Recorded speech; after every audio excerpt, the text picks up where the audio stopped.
Assalamualaikum warahmatullahi wabarakatuh. Selamat siang, bertemu kembali di mata pelajaran pekerjaan dasar elektromekanik kelas 10 pada kompetensi kalian teknik instalasi tenaga listrik. Ini merupakan pertemuan yang ketiga. Jadi minggu yang lalu kita telah belajar tentang konsep-konsep peraturan K3, bagaimana mencegah, mengendalikan, dan mengenali bahaya-bahaya di tempat kerja.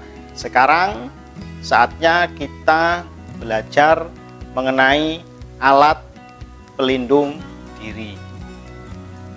Nah, harapannya kalian sudah memahami, sudah mampu mengerti pelajaran-pelajaran atau materi-materi yang telah saya sampaikan pada pertemuan-pertemuan sebelumnya, sehingga ketika nanti mempelajari alat pelindung diri kalian sudah lebih siap. Karena apa? Ketika kita mempelajari kemarin tentang konsep peraturan K3 dan bahaya-bahaya yang di tempat kerja, bagaimana mengenali, mencegah, dan mengendalikan, maka akan nyambung ketika kalian sudah memahami materi-materi tersebut. Nah, baik. Tentu kalian, mungkin beberapa di antara kalian sudah tidak asing tentang alat pelindung diri. Nah, itu bisa ada gambar ilustrasi, bisa kalian lihat. Di sana kebetulan ada karyawan-karyawan dari perusahaan listrik sedang melakukan perbaikan jaringan. Di sana ada beberapa hal yang dipakai oleh para pekerja. Nah, berikutnya, APD itu apa sih? APD itu apa sih? Nah, itu kalian bisa lihat. Kalian bisa lihat, itu kita berikan ilustrasi, ada profil seorang pekerja, ya, ada profil seorang pekerja dari atas ujung kepala sampai dengan kaki. Dia menggunakan alat-alat atau apa ya, semacam sesuatu yang bisa digunakan untuk melindungi. Dari mulai ujung kepala itu ada topi atau helm, ada kacamata itu, ada masker, di telinga itu ada tutupnya itu, lihat ada rompi, di badan itu ada rompi, sepatu. Nah, dari ilustrasi itu kira-kira yang dimaksud dengan APD itu apa sih? Siapa tahu? Nah, siapa tahu? Baik. Nah, APD itu adalah seperangkat alat yang digunakan oleh tenaga kerja, oleh kita untuk melindungi seluruh atau sebagian tubuhnya terhadap kemungkinan adanya potensi bahaya. Sekali lagi, APD itu seperangkat alat yang digunakan untuk melindungi seluruh tubuh atau sebagian dari kemungkinan adanya potensi bahaya atau kecelakaan kerja. Bisa dipahami ya? Bisa dipahami ya? Baik. Itu bila kita melihat dari ilustrasi penggunaan APD yang kita gambarkan, ada seorang karyawan yang menggunakan alat-alat pelindung diri tersebut. Baik, itulah pengertian dari APD.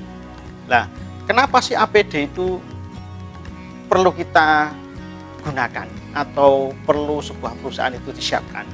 Karena apa? Karena seperti yang telah kita bahas pada pertemuan sebelum-sebelumnya, bahwa di tempat kerja itu ada bahaya yang mengancam tenaga kerja. Itu bisa kalian lihat, orang sedang berjalan, ada paku di sana, orang yang bekerja di bidang pengelasan, ada yang terjatuh, ada yang telinganya merasa kesakitan, terjatuh dari tangga ketinggian. Nah, ini bahaya sengatan listrik. Ini bahaya-bahaya yang mengancam kita di tempat kerja. Nah, inilah yang menjadi alasan mengapa APD itu penting. Contoh kan bisa kalian lihat di gambar-gambar itu. Ada paku. Dia berjalan, jika dia tidak menggunakan sepatu yang sesuai dengan standarnya keselamatan kerja, tentu paku itu akan mengenai kaki. Sebelahnya itu contoh ada tukang las. Nah, dia tidak menggunakan APD, itu tentu akan mengancam tubuhnya, akan membahayakan dirinya. Bisa dipahami ya? Nah, inilah contoh-contoh bahaya di tempat kerja yang menjadi alasan betapa pentingnya APD itu bagi kita. Bisa dipahami ya? Baik, sekarang kita bicara syaratnya. Nah, dari gambar itu yang tampil di layar, kalian melihat ada seseorang pekerja yang sedang melakukan perbaikan. Dia begitu lengkap memakai dari ujung rambut sampai ujung kaki. Mulai dari helm itu ada sampai sepatu, kemudian ada tali-tali atau sabuk itu. Nah, tentu APD yang dipakai itu harus memenuhi persyaratan. Harus memenuhi persyaratan. Sehingga orang itu begitu mudah untuk naik, begitu nyaman menggunakan, tidak terganggu gerakan-gerakannya ketika dia naik. Itu kan berarti kan? Nah, berarti syaratnya apa kira-kira? Agar APD ini bisa kita gunakan. Yang pertama, enak, nyaman dipakai, mudah diperoleh di pasaran. Tentu ketika kita mencari di pasaran itu tersedia, tidak menyebabkan kesulitan untuk kita. Berikutnya, tidak mudah rusak dan tidak mengganggu aktivitas pemakai. Nah, contohnya tidak mengganggu aktivitas, ya ini, orang ini, pekerja ini naik ke transmisi atau menara itu ya, dia kan enjoy. Karena apa? Yang dia pakai mulai dari pakaian itu sampai dengan yang melingkar di tubuhnya itu, sabuk pengaman itu tidak mengganggu aktivitasnya dia. Nah, atau memberikan perlindungan efektif sesuai dengan jenis bahaya di tempat kerja. Artinya memang alat pelindung diri ini sangat efektif untuk melindungi kita dari bahaya yang ada di situ. Syarat berikutnya apa? Kita lihat, memenuhi syarat spesifik lain. Misal untuk kegiatan khusus, ya kita harus menggunakan alat pelindung diri yang didesain khusus untuk kegiatan tersebut atau untuk pekerjaan tersebut. Artinya memenuhi syarat spesifik lain, itu maksudnya seperti itu. Bisa dipahami ya? Nah, kalian baca lagi, kalian lihat lagi, kalian bisa bandingkan dengan referensi-referensi lain agar wawasan kalian bertambah. Yang tidak kalah penting apa sekarang? Setelah kita tahu betapa pentingnya APD dan betapa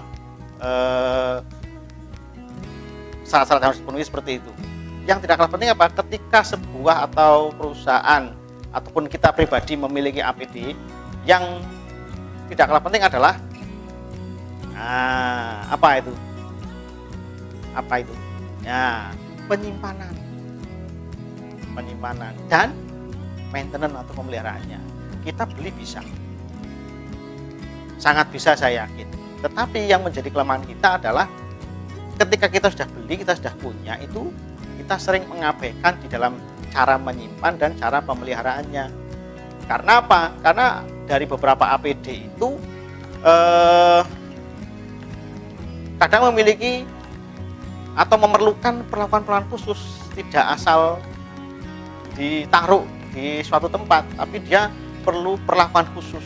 Karena kadang-kadang ada yang sangat sensitif terhadap perubahan tertentu, sangat sensitif terhadap perubahan lingkungan katakanlah, atau bisa juga apa istilahnya ada waktu kadaluarsanya, kadang bisa menimbulkan alergi terhadap kita si pemakai. Kadang juga bisa, kadang-kadang kalau kita lengah dalam penyimpanannya atau dalam perawatannya, itu malah bisa menimbulkan atau menularkan suatu penyakit. Oke, setelah kita ngerti syarat-syaratnya apa, terus bagaimana kalau seandainya setelah kita miliki itu APD atau kita sudah dibelikan APD oleh perusahaan kita sudah tahu caranya. Yang lebih krusial lagi adalah cara menyimpan dan merawatnya, ya. Agar apa? Karena APD sendiri itu punya apa istilahnya, keterbatasan. Katakanlah, kalau boleh dikatakan sebuah kelemahan. Nah, apa itu? Nah, kita lihat kemampuan perlindungan yang kurang sempurna. Ini bisa jadi karena apa? Kenapa kok sebuah APD itu kemampuan perlindungannya kurang sempurna? Ya karena satu, yang pertama, tidak tepat. Kadang kita memakai atau memilih APD itu tidak tepat. Contoh nanti yang bisa lebih dijelaskan lagi ke selanjutnya adalah, pertama nih, contoh tidak tepat itu kita harusnya memakai pelindung mata muka, tapi kita hanya menggunakan pelindung mata. Nah, akhirnya kan bagian muka selain mata itu akan rawan kena bahaya. Itu yang namanya tidak tepat. Nah, kenapa kok perlindungannya nggak sempurna? Ya, sebab yang kedua bisa jadi karena salah cara penggunaan. Berikutnya, karena kualitas APD sendiri memang kurang bagus. Bisa dipahami ya? Jadi kemampuan pelindungan yang tidak sempurna dari sebuah APD itu karena kita kadang tidak tepat dalam menggunakannya, atau salah, atau dari kualitas APD sendiri yang memang kualitasnya tidak bagus. Bisa dipahami ya? Nah, kelemahan berikutnya apa? Nah, kita lihat, sering APD tidak dipakai karena kurang nyaman. Nah, bicara masalah kurang nyaman ini sebenarnya bisa jadi karena kita kurang terbiasa. Karena kadang-kadang kita merasa apa ya istilahnya, pede, yakin, aman, sehingga terbiasa tanpa APD. Tapi ini tolong, ketika kita real bekerja, baik di laboratorium maupun nanti ketika kalian sudah praktek atau bukan praktek ya, magang ataupun mungkin sudah asli karyawan di sebuah perusahaan, harus kalian terbiasa menggunakan APD agar nyaman. Punya di situ. Kadang-kadang nggak nyaman karena kita nggak atau belum terbiasa. Kelemahan lain apa? Nah, bisa kalian lihat di situ. Dapat menurunkan penyakit. Terus terang, ini kalau yang terbatas, jumlahnya terbatas, kemudian karyawannya banyak, akhirnya kan mau nggak mau bergantian. Ini memang kadang-kadang akan rawan mengeluarkan penyakit. Apalagi ditambah dengan cara perawatan atau penyimpanannya yang kurang maksimal. Ya, ini akan menyebabkan proses yang tidak kita inginkan, termasuk dalam penurunan penyakit. Nah, dengan mengetahui keterbatasan kelemahan inilah, maka pengetahuan kita akan APD perlu kita implementasikan nantinya. Jadi kita sudah punya APD, kita juga harus tahu cara penempatannya, mengikuti pemeliharaan dan penempatannya, mengikuti di manual prosedur di APD yang kita beli itu. Kenapa? Biasanya kalau kita beli APD di sana itu sudah ada manual prosedurnya. Di sana tertulis cara penggunanya bagaimana, fungsinya untuk apa, cara penyimpanannya bagaimana. Ikuti itu di masing-masing APD itu. Bisa dipahami ya? Alhamdulillah. Berikutnya, nah sekarang tadi kita sudah bahas APD pentingnya untuk apa, kemudian syarat-syaratnya apa saja, keterbatasannya apa saja. Sekarang kita coba belajar mengenai jenis-jenisnya. Siapa yang tahu? Di awal tadi sudah saya ilustrasikan mulai dari ujung rambut sampai dengan ujung kaki, itu semua memiliki alat perlindungan diri masing-masing. Ayo coba pikir, jenisnya berarti apa? Kurang lebih ada 8. Pertama, AP itu alat pelindung kepala. Yang kedua, alat pelindung muka dan mata. Yang ketiga, alat pelindung telinga. Yang keempat, alat pelindung pernapasan. Yang kelima, alat pelindung tangan. Yang keenam, alat pelindung kaki. Yang ketujuh, pakaian pelindung. Yang kedelapan, sabuk pengaman. Ada 8 jenis APD yang minimal harus kalian pahami, yang bisa jadikan modal ketika nanti bekerja. Ini 8 jenis ini. Ini kalau dilihat nanti satu persatu itu sangat detail ya, sangat panjang ceritanya. Nah, nanti akan saya sampaikan pokok atau substansi utamanya saja. Penjelas yang lain nanti tolong kalian secara mandiri belajar membaca referensi-referensi lain tentang alat pelindung kepala, macamnya, jenisnya, fungsinya, sangat banyak. Masing-masing itu dari 8 itu terus terang nanti kita akan bahas yang dari sisi substansi pokok-pokoknya saja, karena kita terbatas oleh waktu dan lain sebagainya. Nanti harapannya kalian di rumah secara mandiri membaca buku-buku referensi atau literatur lain, baik di internet maupun di media-media yang lain. Sangat banyak. Paham ya? Oke, kita lihat yang pertama. Alat pelindung kepala. Nah, alat pelindung kepala berarti dia nanti letaknya di kepala. Macamnya ya banyak. Yang paling sering kalian lihat apa? Helm safety, helm proyek, ya kan? Helm proyek. Nah, safety helm untuk menghindari benturan benda tajam atau berat yang dapat melukai kepala kita. Tentu dia punya spesifikasi khusus. Nah, mohon maaf agak berlepotan dalam bicara spesifikasi. Tapi maksudnya dia punya konstruksi khusus. Safety helm itu beda dengan helm-helm yang kalian gunakan untuk berkendara sepeda motor. Dia bisa untuk melindungi dari api, dari radiasi, dari suhu ekstrim, dan macam-macam. Seperti tadi, yang paling familiar dengan kalian adalah yang ini, yang warnanya kuning.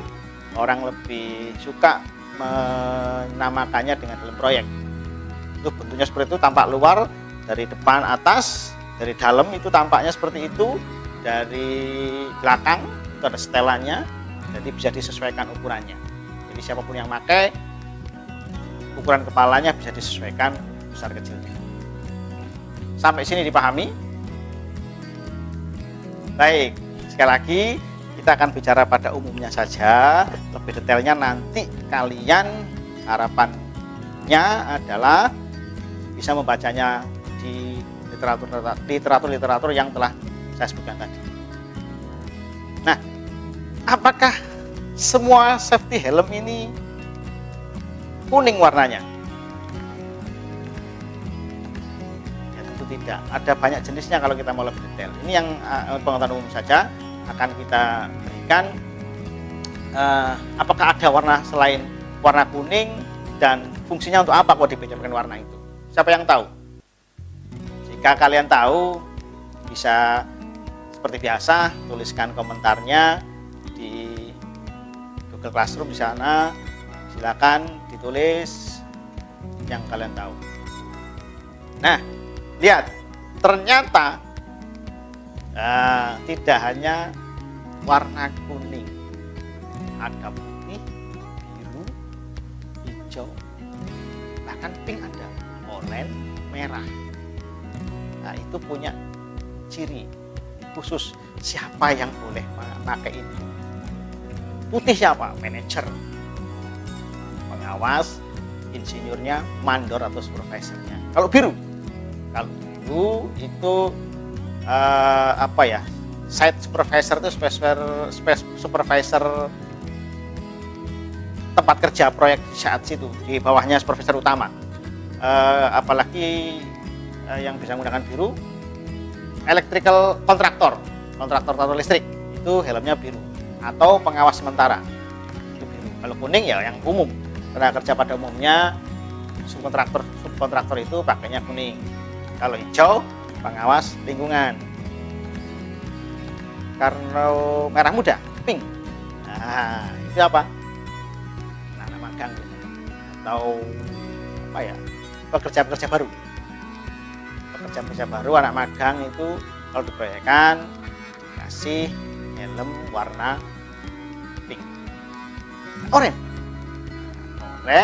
dipakai oleh tamu. Jadi ketika ada yang datang berkunjung itu oleh pihak manajemen diberi helm warna oranye biar kita tahu, bisa mengidentifikasi. Sekali lagi, biar kita bisa mengidentifikasi, oh kalau oranye berarti itu tamu. Yang merah siapa? Nah, yang merah digunakan oleh safety officer. Siapa itu? Nah, siapa itu? Orang yang bertanggung jawab terhadap sistem K3 di suatu proyek atau di sebuah perusahaan. Jadi ada orang yang khusus bertanggung jawab terhadap sistem K3-nya. Sudah dijalankan belum? Jadi dia akan mengawasi itu. Ini warnanya merah. Jadi dari sini kalian tentu sudah bertambah wawasannya bahwa ternyata safety helm itu tidak hanya berwarna kuning. Paham ya? Nah, sekali lagi, di samping dari segi warna itu ada pengelompokan kelas-kelas helm yang lain. Silahkan nanti dibaca di literatur-literatur yang telah disediakan di sekolah atau mungkin di internet. Silahkan. Bisa dipahami sampai sini ya? Oke, kalau bisa kita lanjut. Nah, sekarang kalau kepala sudah, kita beralih ke pelindung mata dan pelindung muka. Kalau di sini kita istilahkan dengan kacamata. Nah, kok bisa pakai kacamata, Pak? Ya, karena di muka, di lingkungan sini punya organ mata. Nah, kita harus lindungi baik dari debu, baik dari asap, iritasi, percikan cairan kimia, sinar yang terlalu terang, atau bahkan mungkin panas. Misalkan kita di area pengelasan, baik las asetilin maupun las listrik, terutama yang las listrik kelihatannya kan itu sangat-sangat terang. Nah, kacamata ini di lingkup K3 itu ada beberapa jenis. Yang pertama, kita lihat safety spectacles. Ini biasanya untuk debu, butiran-butiran lembut debu. Cukup ini pakai safety spectacles. Jadi kalau kita merasa daerah tersebut itu memang berdebu, di mata kita cukup dilindungi dengan safety spectacles. Berikutnya, safety goggles. Ini hampir mirip dengan safety spectacles, tetapi dia lebih rapat. Kalian lihat di konstruksi yang pinggir itu menutup, itu memang untuk pekerjaan-pekerjaan yang dia mungkin ada cairan-cairan yang bisa memercik ke mata, sehingga mata ini harus betul-betul terlindungi secara total dari atas, bawah maupun dari sisi kanan kirinya, sehingga bentuknya itu pakai seperti itu, safety goggles. Lanjutnya, nah, welding helm. Dari kata welding berarti dia spesialis digunakan pada saat pekerjaan, betul sekali, mengelas. Ini harus pakai itu, jangan pakai safety spectacles itu, tidak tepat. Nah, nanti dia tidak bisa memberikan perlindungan secara maksimal. Paham ya? Nah, jenis kacamata berikutnya apa? Ini lagi tren sekarang, yang lagi banyak digunakan ini apa? Topeng. Nah, face shield, pelindung muka. Ini kan sekarang lagi banyak digunakan kan? Nah, ini Versailles. Ya, nanti kalian pilih, tentukan dengan jenis pekerjaan yang kalian lakukan, mau pakai yang mana. Nah, sehingga alat-alat pelindung diri yang kita gunakan itu benar-benar maksimal melindungi kita. Topeng ini bisa untuk mengelas enggak kira-kira kalau facial? Nah, ngelas kan cahayanya terang, padahal itu topeng itu depannya itu kacanya bening. Nah, ini kurang pas. Bisa dipahami ya? Nah, baik, kita lanjut. Nah, alat pelindung telinga. Alat pelindung telinga itu gunanya berarti untuk melindungi telinga kita dari kebisingan. Ada dua tipe. Yang disumbat, masukkan ke lubang telinga kita, atau yang hanya ditutupkan begini. Ada dua tipe. Ini. Nah, ear plug dan ear muff. Plug itu yang disumbatkan. Kalau ear muff itu yang ditutupkan, menutupi seluruh area telinga kita. Daun telinganya itu ketutupan. Kalau sumbat kan tidak hanya lubangnya aja. Lubang telinga kita sumbatkan dengan itu. Kalau yang ear muff itu daun telinganya itu ketutupan. Di pasaran yang ear muff itu kadang dikombinasi dengan helm sekalian. Jadi helmnya itu sudah terkoneksi atau terinclude dengan ada ear muff-nya juga. Terus kapan kita pakai ear muff, kapan kita pakai ear plug? Ya tergantung dari pekerjaan kita. Karena fungsinya sama. Kalau ingin perlindungan secara lebih maksimal, ya ear muff memang. Nah, dibandingkan dengan ear muff itu memberikan perlindungan lebih maksimal, lebih konsisten. Dari segi penggunaan, ear muff lebih mudah digunakan, ya kan? Ya, seperti kalian memakai apa ya itu? Istilahnya headset untuk mendengarkan lagu-lagu, itu kan hanya seperti itu aja. Tapi ini umumnya digunakan untuk area-area kebisingan. Karena dia juga kalau ear muff itu lebih tahan lama, kualitasnya lebih baik. Tetapi harganya lebih mahal. Jadi sekali lagi, untuk pelindung telinga itu ada dua, ear plug dan ear muff. Ya, sama-sama untuk melindungi kebisingan, bedanya di cara pemakaian. Paham? Terima kasih sudah memahaminya. Lanjut. Alat pelindungan pernapasan. Nah, ini apa ini? Masker. Ya. Kalau yang bawahnya, apa itu? Pernah lihat? Di TV, di film-film, di pekerja lab. Nah, ini namanya respirator. Apa? Respirator. Baik. Fungsinya ya sama-sama melindungi pernapasan kita. Hanya saja kalau yang respirator ini untuk lingkungan kerja yang tingkat bahayanya itu lebih tinggi dari masker biasa yang di atas tadi. Contohnya di lab-lab kimia yang sangat apa ya istilahnya yang sensitif radiasi kimianya atau gangguan kimianya, atau bahkan di lab-lab atom nuklir itu harus pakai respirator, tidak cukup pakai masker biasa. Masker biasa seperti itu. Masker K3 ya, beda lagi dengan masker-masker yang sekarang sering digunakan orang-orang itu karena lagi pandemi seperti ini. Ini kalau bisa dapatkan ini, ya ini harganya lebih mahal. Yo, lebih bagus lagi sebenarnya. Di samping masker kesehatan N95 ini ya setingkat lah, agak bagusan ini sedikit. Kalau bisa dapat yang masker yang itu ya lebih bagus lagi.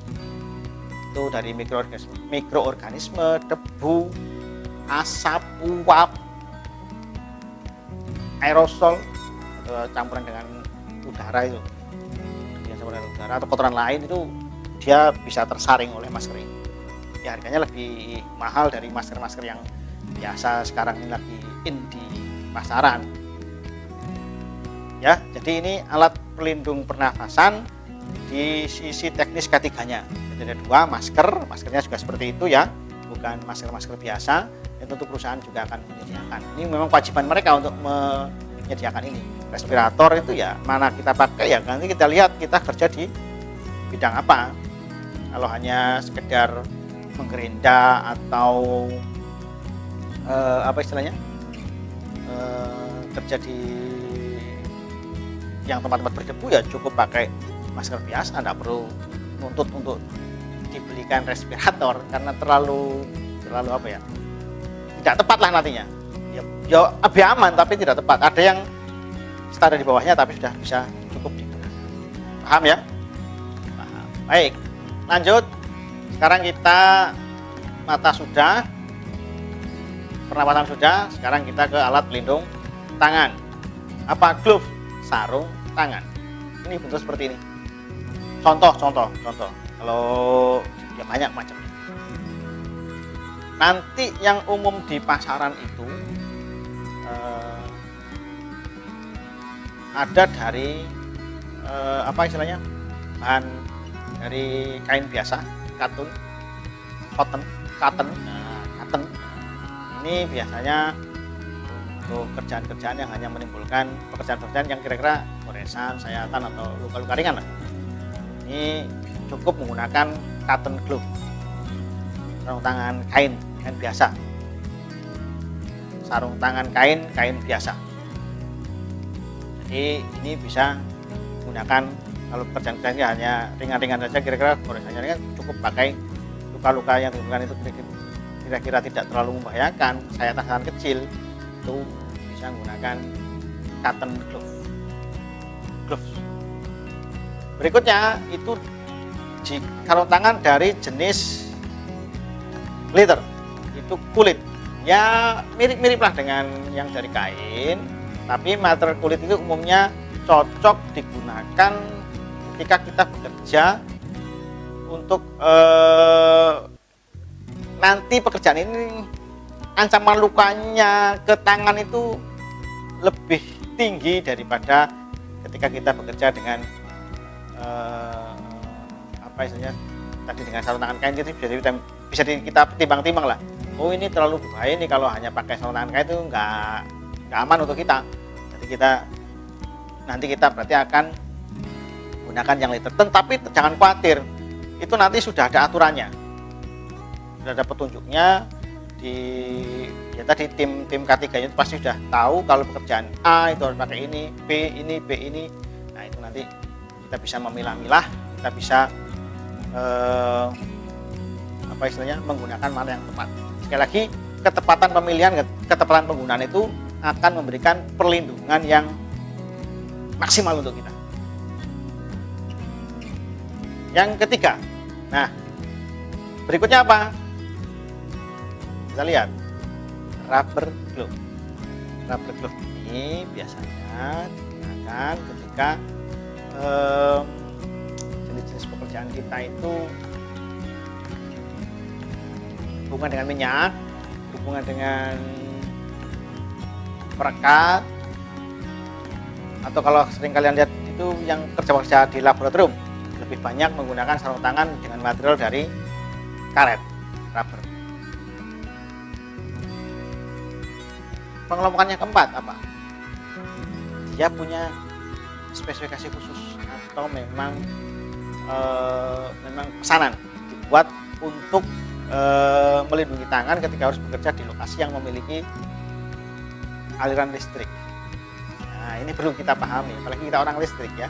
Kalian nanti kan di jurusan TITL, nanti sarung tangannya itu memang khusus, sarung tangan khusus untuk orang-orang listrik. Baik tekanan tinggi mau tekanan rendah, itu ada sarung tangan khusus yang dibuat khusus yang memang untuk orang-orang yang bekerja di bidang listrik. Bisa kalian cari, bisa kalian, kalau insya Allah kalian punya kelebihan uang, memang mau beli, silahkan bilang aja ke toko-tokonya, ini untuk pekerjaan dengan listrik Pak, Bu. Itu memang ada yang desain khususnya untuk pekerja mesin listrik. Paham ya? Baik, lanjut. Tangan sudah, sekarang ke kaki. Kaki berarti ingatan kita ke sepatu. Sepatu itu umumnya ada dua jenis. Ya, untuk melindungi kaki, boot protection. Pertama yang boot seperti itu, jenis yang kedua safety shoes seperti ini. Silakan, ini juga ada kegunaannya masing-masing, kenyamanannya juga sangat menentukan, sehingga kita ketika membeli pun harus benar-benar dicoba nyamannya seperti apa. Yang jelas dia harus tahan benturan, tahan tekanan, tidak mudah lepas sol bagian luarnya, kemudian bersifat mencegah kebocoran. Jadi ya ini tentu sangat-sangat urgent ketika kita bekerja di bidang-bidang kelistrikan, sehingga ini akan menjadi isolator kita. Jadi kita nggak berhubungan dengan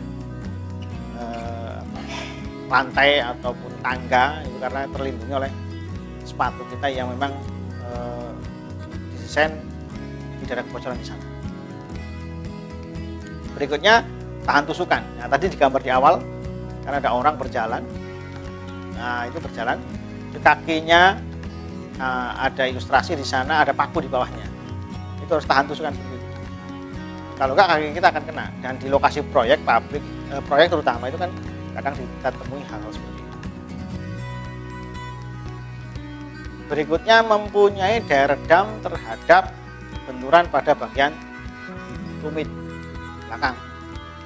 Itu juga spesifikasi yang harus dipenuhi oleh sebuah foot protection, baik yang safety shoes bentuknya seperti itu maupun yang safety boot. Tugasmu nanti silahkan dikomentari kapan kita pakai safety shoes, kapan kita pakai safety boot. Nah, silakan. Apakah memang benar-benar ada perbedaannya atau bagaimana? Silahkan dicari literasinya, sampaikan di kolom komentar, nanti kita diskusikan bersama. Kurang lebih untuk alat pelindung kaki seperti ini. Yang jelas dia harus bisa melindungi dari panas, tusukan, cairan kimia, dan sebagainya. Paham ya? Baik, lanjut. Pakaian pelindung. Pakaian pelindung kalau kita anak sekolahan, orang sekolahan, ya gampangnya ngomong katelpan. Ya apa enggak? Padahal banyak jenisnya. Kalau secara umum ya fungsinya hampir sama, jelas melindungi tubuh kita, baik dari panas, dari mungkin kalau ya tergantung, kalau kita bekerja di daerah perairan yang harus senantiasa di perairan, ya berarti dia bisa sebagai pelampung. Pakaian pelindung itu istilahnya baju K3 atau baju safety K3, itu punya nanti sana. Dari air ya, ini contohnya. Nah, jas hujan itu juga pakaian pelindung, jangan dikira. Karena kadang-kadang kalau pekerja lapangan itu kan kita juga memerlukan seperti ini, jas hujan ini. Kalau situasi pas lagi musim hujan, nah kita harus gunakan seperti ini.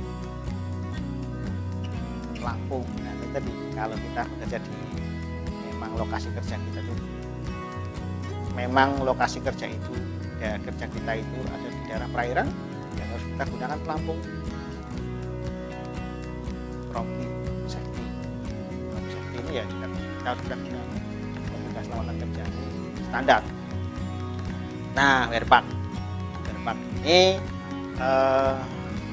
yang paling familiar kalian dengar, kalian nanti akan sering gunakan ini ketika praktek istri kita. Bisa dipahami sampai sini? Silahkan cari informasi lebih detail tentang jas hujan, pelampung, rompi safety, wearpack, agar pemahaman kalian, wawasan kalian tentang pakaian pelindung lebih luas lagi. Jika ada yang perlu ditanyakan, silahkan disampaikan, ditanyakan, kita akan diskusi. Berikutnya, sabuk pengaman. Sabuk pengaman kalau kalian amati itu ada 2 garis besar lah, ya kan? Yang seluruh badan itu ada tali-talinya itu, ada yang hanya mengikat di pinggang saja. Itu sama apa beda kira-kira? Ayo, sama apa beda nggak kira-kira antara sabuk yang terus tali-tali itu melingkupi seluruh tubuh kita sama yang hanya di pinggang? Beda nggak kira-kira? Ya tentu ada bedanya. Kalau nggak ada bedanya ya nggak diciptakan 2 jenis itu. Ya, paham ya? Kayak kita lihat safety harness. Kemudian yang bawah safety belt.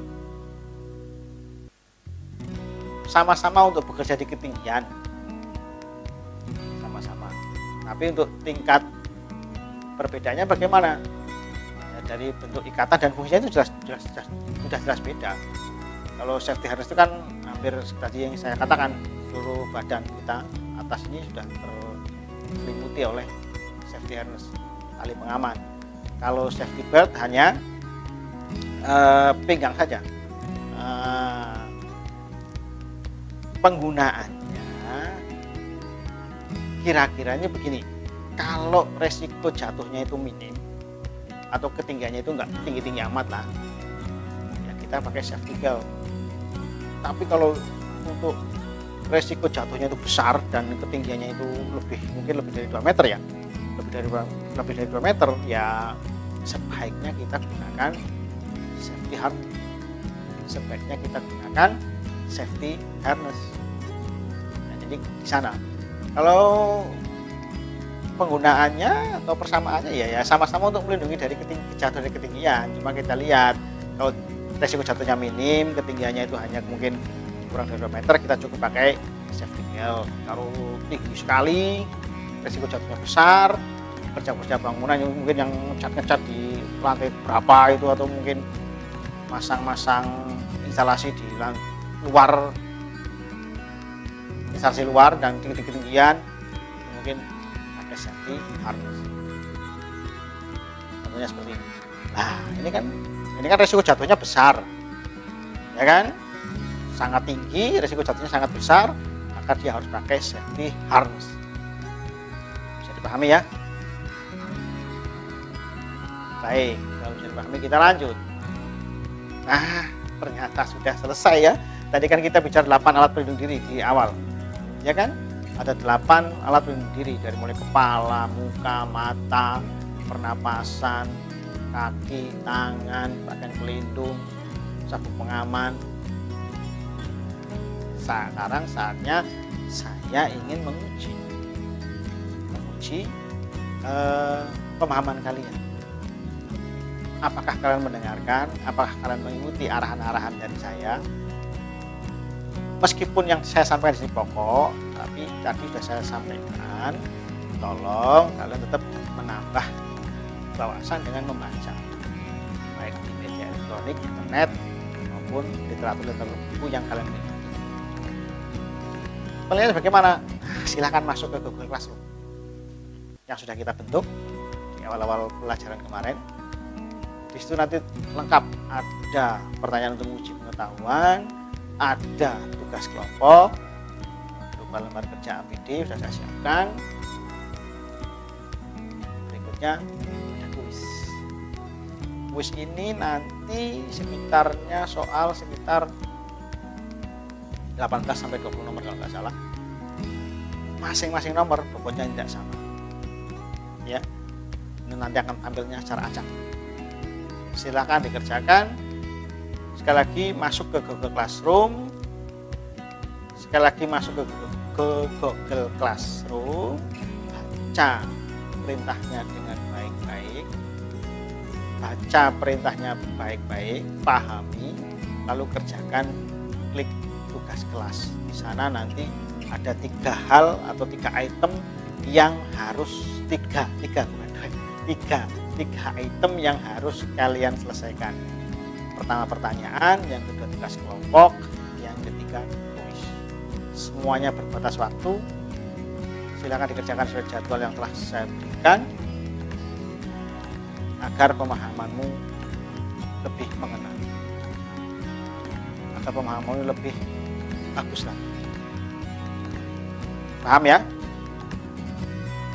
Baik, alhamdulillahirrahmanirrahim. Dengan nanti kalian sudah bisa masuk ke Google Classroom, berarti untuk materi APD saya kira sudah kita sampaikan dengan jelas. Tapi jika ada yang belum paham, silahkan ditanyakan, berkomentar, mengkritik boleh. Saya tidak anti kritik, silahkan sampaikan dengan baik, dengan sopan. Mari kita belajar bersama. Sekali lagi, belajar ini akan lebih bermakna seandainya kalian juga aktif. Saya aktif, kalian aktif, nanti belajar kita akan lebih bermakna. Karena apa? Ya akan mengalir terus, akan mengalir. Yang tidak tahu tanya, ketika belum paham disepahamkan, kita diskusi, kita buka ruang diskusi dengan temanmu satu kelas, dengan saya. Kita akan cari sampai kita benar-benar memahami hal ini. Jadi silahkan belajar dengan baik, kerjakan tugas, jaga kesehatan, jaga komunikasi. Yang tugas kelompok itu kelompoknya bisa sama, bisa berbeda dengan kelompok yang lain. Silahkan bebas memilih sendiri. Cukup berdiskusi kelompoknya di grup. Silahkan buat grup kecil-kecil. Silahkan di sana berdiskusi. Di masa pandemi ini tolong gunakan media dengan baik. Artinya nggak perlu kita datang ke rumah teman kita cukup bisa berdiskusi lewat WA untuk menyelesaikan tugas-tugas. Ikuti perintah dengan baik. Sekali lagi, jaga kesehatan, belajar, selesaikan tugas. Sampai ketemu minggu depan untuk materi mengenai APAR. Apa itu APAR? Silahkan dibaca. Kita ketemu minggu depan. Terima kasih. Assalamualaikum warahmatullahi wabarakatuh.